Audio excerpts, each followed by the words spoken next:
안녕하세요. 세종대학교 학우님, 인크루트 회원님, 그리고 신청자 여러분, 인크루트의 서명상무입니다.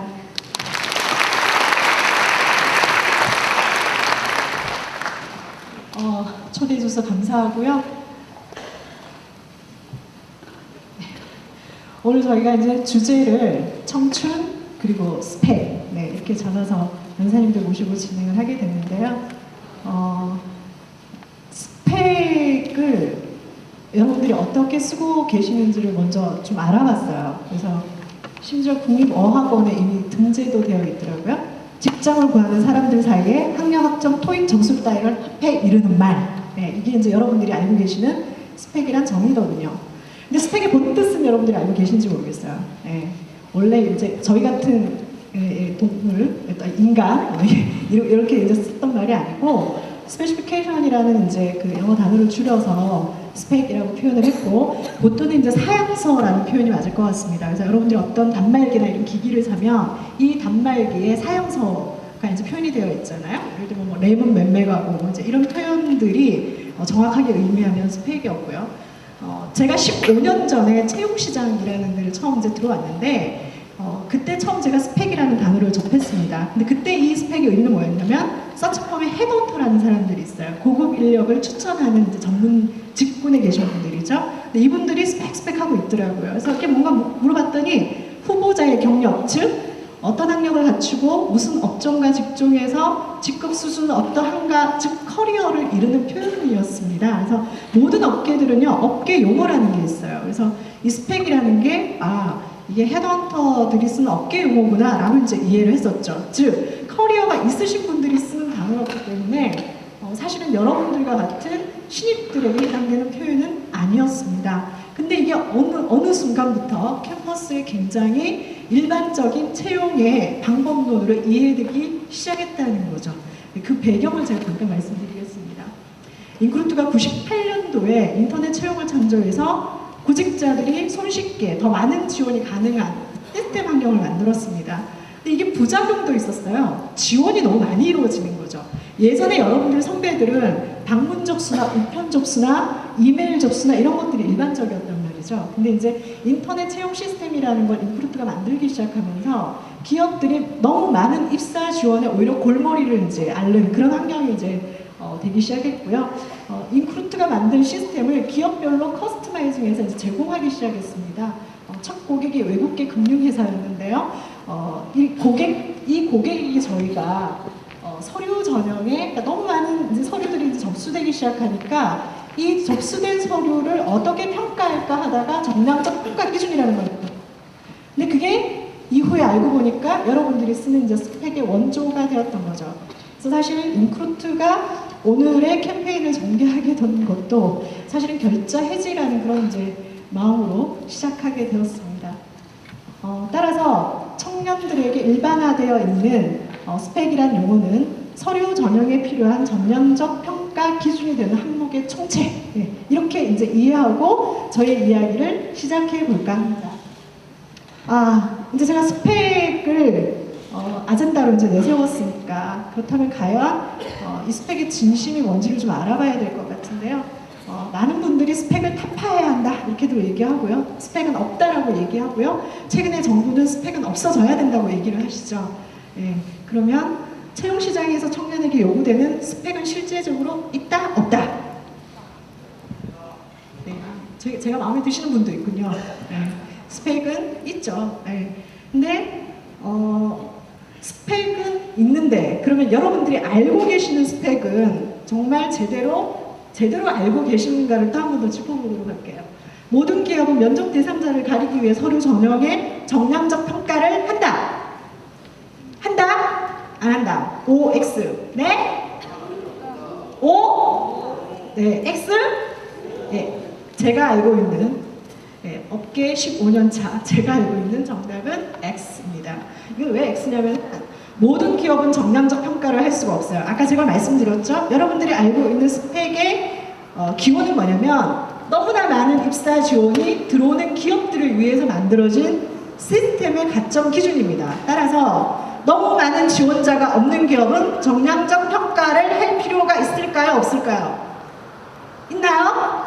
예, 중소기업이라든지 대기업이라 할지라도 여러분들이 잘 알고 있지 못해서 입사 지원자가 많지 않은 기업들은 반드시 정량적 기준으로 서류를 필터하거나 전산으로 검토할 필요가 없는 거죠. 그런 의미에서 모든 기업이라는 표현은 X라는 이야기고요. 그 다음에 대기업이라 할지라도 최근에 이제 기업들의 패턴들은 공기업과 대기업에서는 열린 채용이라 그래서 스펙의 기준을 제시하지 않는 기업들도 상당히 많다. 그런 의미로 X입니다. 다음. 스펙을 갖추지 않으면 대기업에 입사 지원할 수 없다. 여러분들이 알고 계시는 정답은 O. 네. X는 없나요? 네, 슬픕니다. 15년차 베테랑이 알고 있는 정답은 X입니다. 자, 여러분들이 알고 계시는 서류 전형이라 함은 기업들이 지원받은 입사 지원서를 이제 평가하는 게 서류 전형이죠. 그래서 이 서류 전형을 시작할 때 기업들은 채용 기획이라는 걸 하는데요. 이 채용 기획의 1단계가 뭐냐면 입사 지원의 조건을 세우는 겁니다. 그래서 이 입사 지원 조건에 여러분들이 알고 있는 8대 스펙이니 10대 스펙이니 이런 기준이 들어가는 기업도 있고 대기업이라 할지라도 그런 기준이 없는 데들이 있습니다. 가령 예를 들면 모 기업에서 토익 650점 이상 이렇게 자격 기준에 명시를 하면 그거는 있는 거고요. 그렇게 명시하지 않으면 시스템에 이 서류가 들어왔다 하더라도 자동 필터되지는 않습니다. 그런 의미로 모든 기업의 스펙을 갖추지 않으면 입사 지원할 수 없다라는 건 X죠. 그리고 여러분들이 최근에 모 기업의 모기업으로 할 필요 없겠네요. SK 같은 경우에 채용 방법을 보셨죠? 네, 스피치를 통해서 사람을 뽑기도 하잖아요. 그래서 입사 지원을 하는데 스펙의 구애는 없다. 그리고 전산화된 시스템으로 여러분들이 서류 전형을 하는데 전산이 여러분의 스펙을 미리 알고 스펙 지원을 하지 마라고 얘기하지 않습니다. 그래서 그런 게 갖춰지지 않았다 하더라도 입사 지원에 장애 요인이 되지는 않습니다.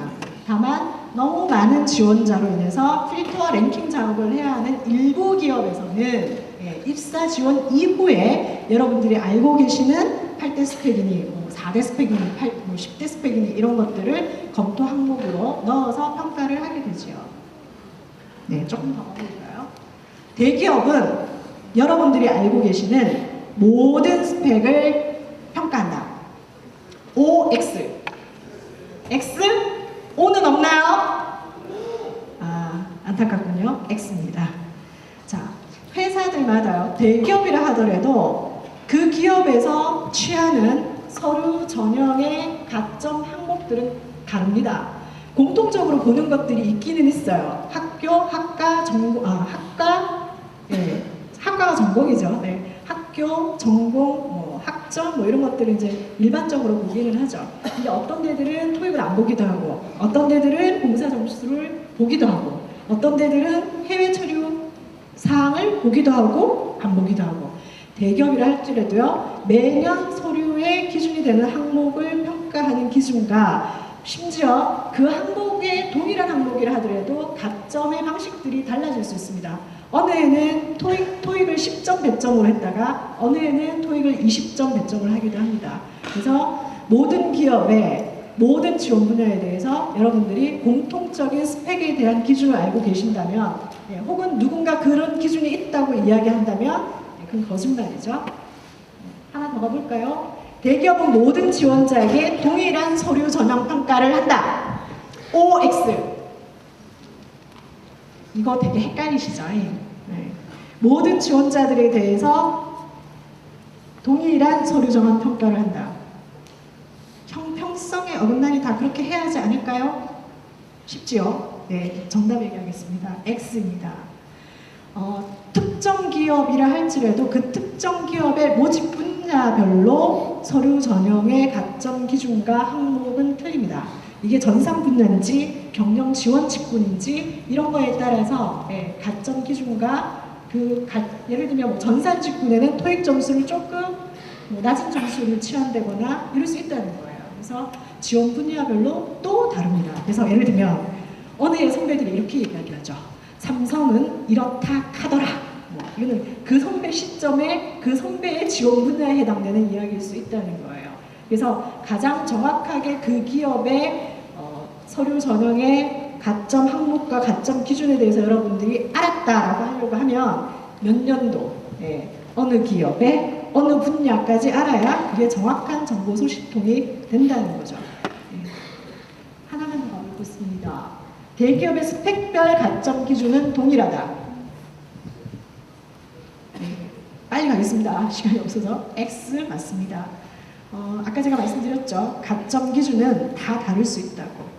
그래서 좀 패스를 하고요. 자, 제가 앞에서 스펙은 존재합니다. 신입들이라 하더라도 여러분들이 알고 있는 예전에 서칭펌의 헤드헌터들이 썼던 커리어가 스펙이 아니고 여러분들이 알고 계시는 것처럼 서류 전형의 가점 항목이 스펙이라고 한다면 분명히 스펙은 존재합니다.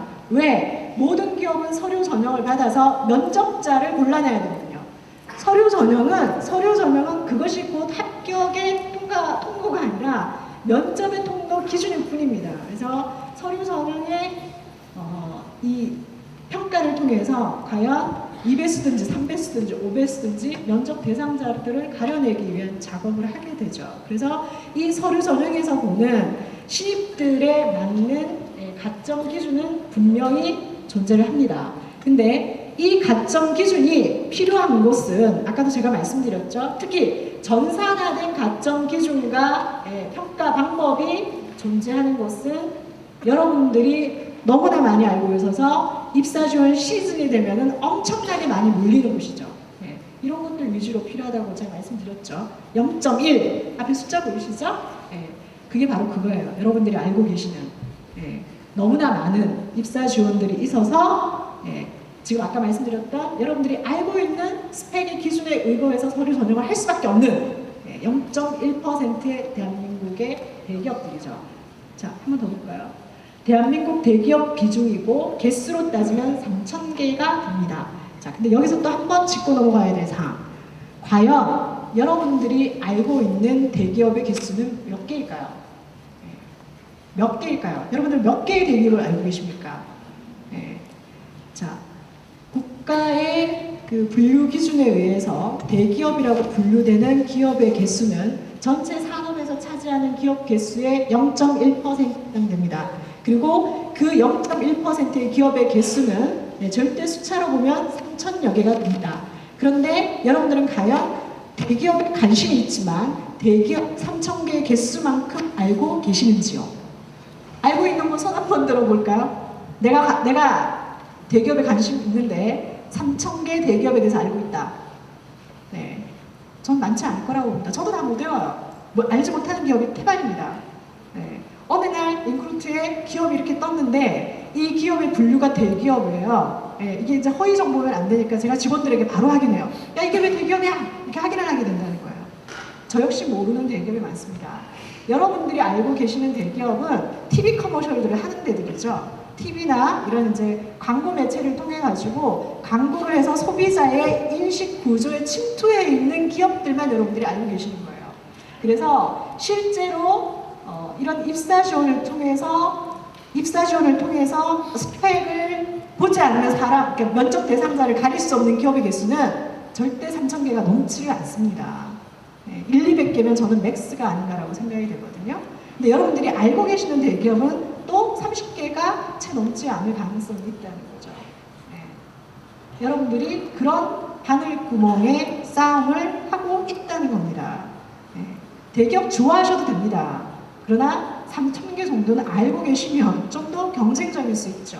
그러나 너무 제한된 개수에 여러분들이 몰입되어 계시기 때문에 그 몰입의 경쟁이 지금 여러분들 대학의 캠퍼스의 스펙에 대한 고난을 만들어낸 것이 아닌가라고 예측이 12.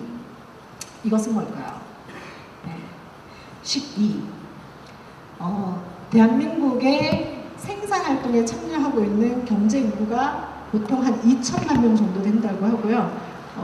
그 중에 급여 생활을 하시는 분들이 있죠. 이 급여 생활자 중에 대기업 종사자 비중입니다.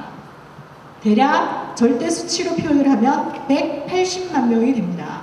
저희 캠퍼스에서 학생들은 이 180만 명에 포함되기 위해서 스펙과 사투를 벌이고 있는 중이시죠.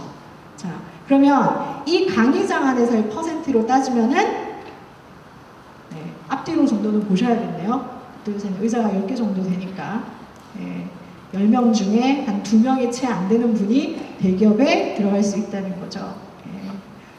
통계를 얘기하는 거예요. 실망하시지 말고 여러분이 못 간다는 얘기가 아니라 통계로 말씀드리는 거예요. 지금 이 객석을 가득 채워주신 1000명 중에 한 120명 정도는 대기업에 들어갈 수 있다는 거죠. 12%니까요. 그러면 아마 여러분들 마음속에는 이렇게 생각하시지 않을까. 나는 갈 수 있겠지. 3학년 때는 절대적으로 그런 생각을 하시게 되죠. 4학년 한 2학기 한번 입사시험 몇 번 낙방하고 나면 이게 또 재수를 해야 하나 이제 이런 생각들 하시게 되죠. 자, 우리는 어쨌든 우리 현실을 보자는 거예요. 180만 명에 속하기 위해서 저희는 전쟁을 아닌 전쟁을 지금 하고 있습니다. 자, 그러면 모든 선배들이 이야기하는 것처럼 내가 12%가 안 되니 눈높이를 낮추세요라고 제가 조언을 해야 할까요? 저는 아니라고 봅니다. 저 12%가 되기 위해 대기업 고시 계속 할게요. 이것도 저는 아니라고 봅니다. 눈높이를 낮춰서 취업하세요. 이거 올바른 조언 아니라고 생각되고요. 그리고 전 대기업에 들어가기 위해서 고시를 불고 이렇게 고시 수준의 준비를 하겠다라고 얘기하는 것을 또 강조하는 것도 선배의 역할은 아니라고 생각됩니다. 대기업이 청춘의 목표라면 반드시 도전하셔야죠. 청춘이 아름다울 수 있는 거는 목표가 있다는 것이고 목표가 있기 때문에 도전할 수 있는 것이고 청춘이 가지고 있는 특권을 포기하라고 이야기하는 것은 선배의 자격이 못 된다고 생각합니다. 그러나 아까 제가 말씀드렸던 것처럼 180만 명의 한 명이 되기 위해서 고시를 강행을 해서라도 3, 4년 동안 대기업 입사를 준비하겠습니다. 이런 조언을 하는 것도 저는 아니라고 봅니다. 그러니까 여러분들이 스마트한 청춘들이니까 아까 제가 앞에서 말씀드렸던 것처럼 대기업에 입사 준비를 하시되 그 대기업이 요구하는 요구 조건을 여러분들은 스펙이라고 알고 계시는 거거든요. 대기업이 요구하는 조건, 대기업이 요구하는 서류 전형의 조건을 여러분들은 스펙이라고 알고 계시는 거거든요. 그래서 앞에서 제가 얘기한 것처럼 혹시 OX 퀴즈에서 여러분들이 알고 있는 것과 제가 다른 답변을 이야기했다고 하면 여러분들은 입장을 바꾸셔야 돼요. 전략을 세우셔야 된다는 거죠. 저는 완전 고용 시대에 취업을 한 사람입니다. 그때는 대학교를 졸업하면 거의 0%에 가까운 시험률 시대였기 때문에 마음만 먹으면 눈높이도 다 조정해서 취업을 할 수가 있습니다. 그러나 여러분들은 그렇지가 않거든요. 더군다나 모두가 선망하는 기업에 입사하려고 하면서 그 기업이 요구하는 서류 전형의 조건을 정확하게 이해하지 못하면서 청춘을 써버리겠다고 하면 그것을 선배들 입장에서 하세요라고 절대 이야기할 수 없습니다. 그래서 앞에서 얘기한 OX 퀴즈에 여러분들이 잘못 알고 계시는 것이 있다 그러면 올바로 수정하셔서 대기업 입사 준비를 하세요. 그리고 여기 계시는 분들은 대한민국의 고학력자인 대학교 졸업 예정자들이십니다. 스마트하게 인생을 준비하셔야죠. 그래서 인생을 살아가다 보면 반드시 플랜 A만 작동되는 것은 아닙니다. 취업도 마찬가지예요. 플랜 B를 준비하셔야 한다고 봅니다. 그래서 내가 12%에 속하지 않으면 0.1%의 기업에 들어갈 수 없다면 굳이 그 기업이 나를 들어오지 말라고 반대를 하는데 여러분들이 목매달 이유가 저는 없다라고 생각되고요. 여러분들은 플랜 B를 가동시키면 된다고 봅니다. 그러면 이 가능성은 또 얼마나 되는지 여러분들이 그동안 이 가능성에 대해서 얼마나 외면하셨는지 한번 또 돌아보도록 할까요? 만! 이게 과연 뭘까요? 시간이 다 되니까 빨리 하라고. 만! 이게 뭘까요? 대답부터 하겠습니다. 한국직업사전에 등재된 직업의 개수입니다. 제가 한때 대학교의 겸임교수로 직업 관련된 교육을 한 적이 있는데요. 한 번도 이거 첫 번째 줄을 넘은 적이 없어요. 알고 있는 직업에 대해서 제가 질문을 했을 때 한 번도 이 줄을 넘지 못했습니다. 그게 4학년이어도 마찬가지였어요. 1, 2학년이면 이 줄 반도 못 옵니다. 직업에 대해서 잘 알지를 못하는 거죠. 아까 제가 말씀드렸잖아요. 대기업이 3,000개인데 3,000개의 30개를 제대로 알고 있지 못합니다. 직업은 더 하더군요. 한 줄을 넘지를 못해요. 흔히들 알고 있는 거 있잖아요. 프로그래머, 뭐 게임 프로그래머, 뭐 영어, 마케팅, 인사, 총무 이런 정도의 수준에 그쳐 있는 거죠. 그래서 여러분들이 직업시장에 나가서 시민으로서 정당하게 월급을 받으면서 생활할 수 있는 도구가 되는 직업의 개수가 무려 10,000개인데 여러분들이 고작 알고 있는 직업의 개수는 0.001% 정도 되나요? 10개를 채 넘지 못한다는 거죠. 남의 이야기 같죠? 혼자 마음속으로 한번 세려보세요. 세고 계시는 분 계신데 10개 넘기 되게 어렵습니다. 10,000개의 기회 중에 여러분들이 과연 어느 정도의 기회를 취하고 계신지 생각해 보도록 해야 합니다. 그리고 이제 사회에 진출하면 여러분들은 경력을 쌓게 됩니다. 원래 스펙이라는 이 워드도 신입들은 상대가 안 되는 워드였어요. 시장의 경력자들의 경력을 가늠하는 이제 업계 용어였다고 제가 아까 말씀드렸잖아요. 이 사람 커리어, 이 사람 경력이 어떻게 돼? 스펙 어떻게 돼? 이렇게 이제 물었다는 거예요. 그러면 여러분들이 사회 진출하게 되면 이제 경력을 구축하시게 되는데 이 경력이라 하면 표현을 이렇게 할 수 있을 것 같거든요. 직종.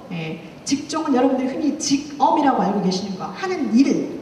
내가 총무를 하냐, 회계를 하냐, 뭐 예를 들면 프로그래밍을 하냐, 뭐 웹 디자인을 하냐 이런 것들 있죠? 직업. 곱하기 산업. 예를 들면 디자인을 하는데 어떤 사람은 예를 들면 뭐 김과류를 만드는 데서 할 수도 있고요. 어떤 사람은 포장재를 만드는 데서 할 수도 있고요. 어떤 사람은 IT 업계에 종사할 수도 있는 거죠. 그런 업계, 산업. 그다음 곱하기 레벨. 레벨은 예를 들면 기업에 이제 속하게 되면 이 사람이 무슨 1년차 혹은 팀장 레벨이다, 혹은 본부장 레벨이다, 혹은 임원 레벨이다 이렇게 표현하는 것이 이제 레벨인데요. 여러분들은 이제 아직은 레벨이 없죠. 그래서 신입 같은 경우에는 여러분들이 지금 가능한 경력의 경우의 수는 10,000개의 직업에 곱하기 21개의 산업의 가능성이 있다. 근데 이 21개도 지금 표준 산업 분류의 대분류에 해당되는 거예요. 근데 세세 분류까지 넘어가면 1,145개의 업계가 종사합니다. 그래서 여러분들이 직장인이 돼서 경력을 구축하기 시작하면 뭐 잡이나 혹은 인더스트리라 그러는데 이 업계를 쉽게 바꾸지를 못합니다. 그래서 첫 직업을 가지실 때 어떤 일을 하는데 이 일을 어디에서 하느냐가 굉장히 중요한 기준이 돼요. 그래서 지금 여러분들이 알고 계시는 거는 이런 거죠. 나는 어느 기업에 취업했다 안 했다 이렇게만 알고 계실 수가 있다는 거예요. 근데 사실 직장에서 월급을 번다는 거는 그 기업이 어느 업계에 속해 있고 그 어느 업계에서 무슨 일을 하느냐가 여러분들 받는 돈의 척도가 됩니다. 그래서 경력 구축을 시작할 때 반드시 생각해 봐야 될 기회의 가짓수가 됩니다. 근데 여러분들이 직장을 서치할 때 굉장히 반복적이고 동일한 스타일들이 있어요. 신입들만 가지면. 자, 한번 머릿속 생각을 해보시고 제가 하는 얘기가 동일한지 아닌지 보세요. 경력 구직자들이 인크루트에 들어와서 잡 서치를 할 때는 어떻게 하시냐면 먼저 직종 분류를 찾습니다. 그리고 본인이 거주하는 이제 뭐 지역이 서울이면 서울을 찾고 지역이면 지역을 찾게 됩니다.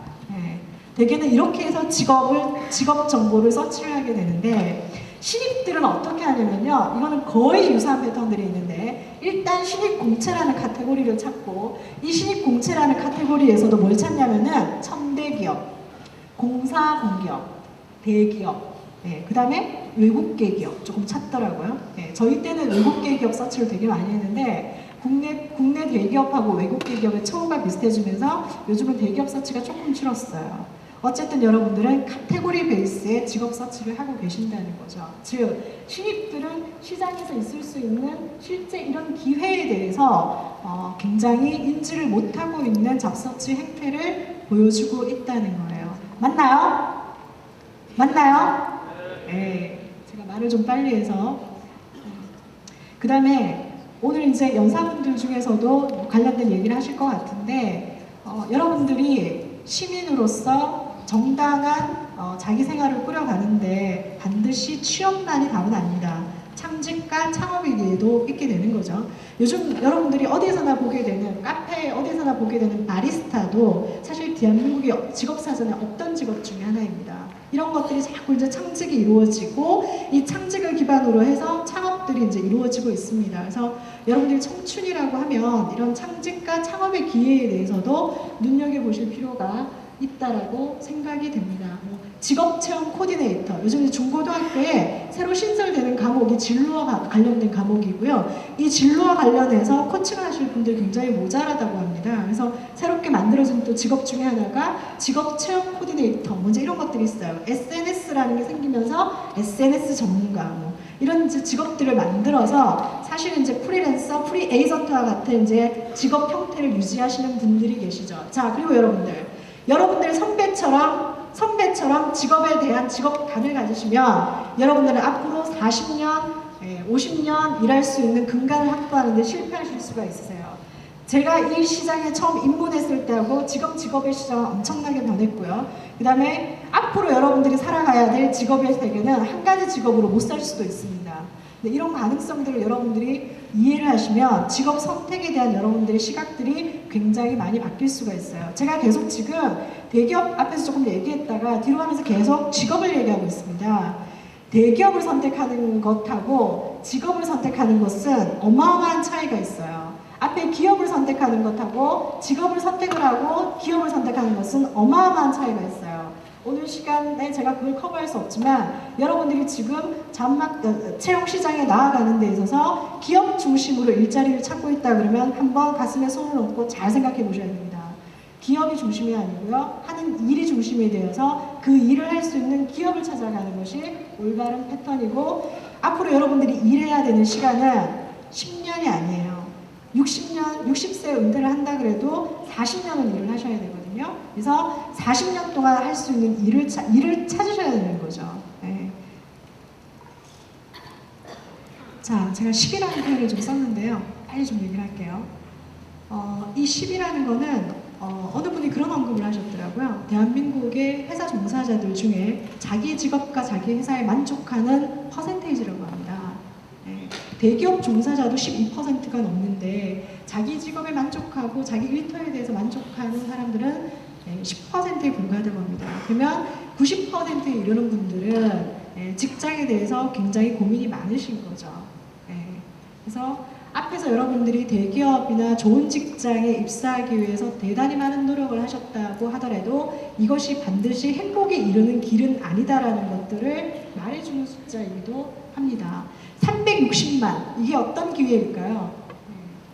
360만 중소기업이 존재합니다. 아까 앞에 제가 3,000개의 대기업이 존재한다고 그랬는데 대한민국에는 여러분들이 갈만한 굿 컴퍼니가 360만 개가 있습니다. 360만 개가 다 굿 컴퍼니는 아니겠죠? 그래서 열과 성의를 조금 보태야 하실 필요는 있습니다. 그러나 360만 개 중소기업 중에는 여러분들이 희망하고 열망하는 일을 할 수 있는 일터로서의 가치를 제공할 수 있는 것은 대단히 많다는 것 아마 여러분들 오늘 연사님들 통해서 또 경험하시게 될 겁니다. 제가 이렇게까지 얘기했는데 대기업에 입사하기 위한 스펙만이 여러분들이 진로와 취업을 준비해야 하는 모든 것이 아니라고까지 이렇게까지 말씀드렸는데 여전히 돈과 남의 시선 때문에 나는 대기업 고시 계속해야겠다. 스펙에 대한 집중 계속해야겠다 라고 생각하시는 분 있으리라고 생각합니다. 그래서 저는 이런 말씀 드리고 싶어요. 직장인 최고의 재테크는 저는 은퇴까지 가능하면 은퇴를 하지 않고 월급을 받는 거라고 생각합니다. 은퇴하고 나서 퇴직금 가지고 재테크하시는 분들 중에 성공하신 분 많이 못 봤습니다. 작년부터 베이비부머들이 채용시장에서 밀려나기 시작했습니다. 베이비부머 시대에 이제 입사를 하시는 이제 분들이 50대가 되면서 이제 채용시장에서 밀리기 시작한 거죠. 근데 이분들은 다시 채용시장에 들어올 수가 없습니다. 대개의 경우는. 근데 50대의 직장을 그만두게 되면 아시잖아요, 여러분. 50대가 얼마나 이게 팔팔하신지. 그 힘과 에너지를 쓸 만한 이 직업적 도구가 이제 사라져버린다는 거예요. 이게 인생에서 얼마나 불행한지 여러분들은 지금은 감조차도 되시지 않을 겁니다. 근데 주변에 그런 분들 여러분들 만나는 거 그닥 어렵지 않으실 거예요. 가능한 은퇴를 구조조정을 참아가면서 끝까지 견디시는 분이 재테크의 1인자라는 거예요. 여러분들이 뭘 해서 금융 이자를 예를 들어 200만 원, 300만 원, 400만 원을 만들겠습니까? 굉장히 힘든 거거든요. 근데 월급을 계속 받으시면 그게 가능한 거예요. 그리고 일을 한다는 행복감이 계속 유지가 되는 거죠. 지금 여러분들은 캠퍼스에 계시는 분들이기 때문에 직업의 소중함에 대해서 그닥 아직 체험이 잘 안 되실 겁니다.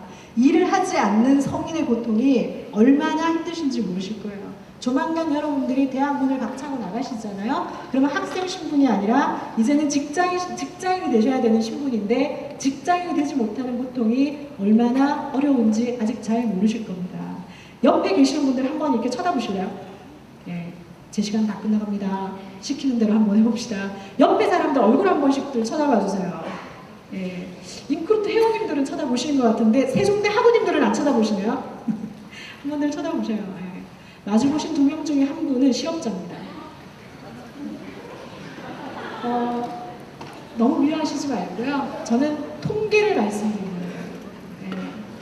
졸업 이후에도 13개월 정도, 11개월에서 13개월 정도 미취업 상태로 남아있을 실업자의 가능성이 50% 정도 됩니다. 거짓말하는 거 아닙니다. 네. 근데 그 고통의 시간에 들어가 보지 않으면 그게 얼마나 큰 고통인지 알지 못하는 거죠. 네. 그래서 제가 플랜 A를 얘기하고 플랜 B를 얘기해도 11개월, 13개월이 지나도 이 의미를 잘 새기지 못하고 채용 시장에서 여전히 토익 점수 몇 개 더 올리고 공모전 점수 몇 개 더 올리고 봉사 점수 몇 개 더 올리고 학점 더 받으려고 다시 재수강하시고 이런 분들 굉장히 많습니다. 근데 아까 제가 말씀드렸잖아요. 여러분들이 토익을 30점을 올린다고 하더라도 그게 기업의 서류 전형의 평가의 전체 점수 중에는 몇 점이 올라갔냐는 거예요. 적나라하게 한번 말씀드릴까요? 토익 점수를 10점을 주는 기업이 있어요. 가령 예를 들면. 그러면 토익 만점에 10점을 배점을 합니다. 근데 여러분들이 토익이 900점이었는데 이게 못마땅해서 930점까지 올렸어요. 그러면 여러분들 토익 점수는 30점이 올랐지만 가점의 기준에 의해서 서류 전체의 값은 몇 점이 오를까요? 네, 아까 제가 10점 기준으로 말씀드렸잖아요. 1점도 채 오르지 않는다는 거예요. 900점 이상이면 9점, 10점이죠 되게. 이해되십니까? 네.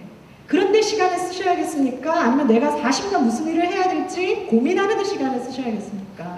그리고 그 일을 만드는데 내 스토리를 만드는데 시간을 쓰셔야 되지 않겠습니까? 네.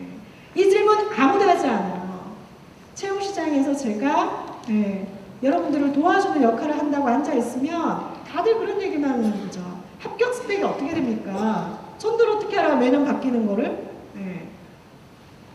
정확하게 알 수가 없습니다. 웬만한 대기업, 금융권, 공공기업에 채용된 인크루트가 합니다. 그러나 저도 몰라요. 매년 바뀌는 걸 제가 어떻게 합니까? 조사해보지 않고 정확하게 말씀드리기 어려워요. 근데 그것을 앞에다 내놓고 합격 스펙이 없습니다, 없습니다라고 얘기하면 여러분들 모두가 거기에 이제 따라가고 있는 거죠. 그거 아닙니다. 빨리 끝내야겠네요. 그래도 당장 남보다 더 많은 연봉과 간판이 그럼에도 불구하고 저 이런 이제 이야기에도 불구하고 중요하다고 생각하는 청춘 여러분, 그렇다면 그렇게 하세요. 그리고 청춘 다 써버리세요. 그러나 그 청춘 다시 돌아오지 않습니다. 청춘. 아직도 내가 내 일을 찾지 못하는 이 고통의 아픔이 스펙 때문이라고 생각하십니까? 저는 아니라고 생각하고 제가 아니라고 생각하는 게 맞다고 믿습니다. 여러분들도 관점을 바꾸시고 취업이 뭔지, 직업이 뭔지, 그 직업 생활을 하는 인생이 무엇인지를 좀 생각하시고 취업을 준비하시면 남들보다 아까 제가 말씀드렸죠? 2분 중에 한 분이 실업자가 그러셨는데 실업자가 아닌 취업자가 되실 수도 있습니다. 이것이 어쩌면 가장 빠른 취업 전략일 수 있다는 것 여러분들이 믿어주셨으면 좋겠다는 말씀으로 오늘 제 강의를 마치겠습니다. 감사합니다.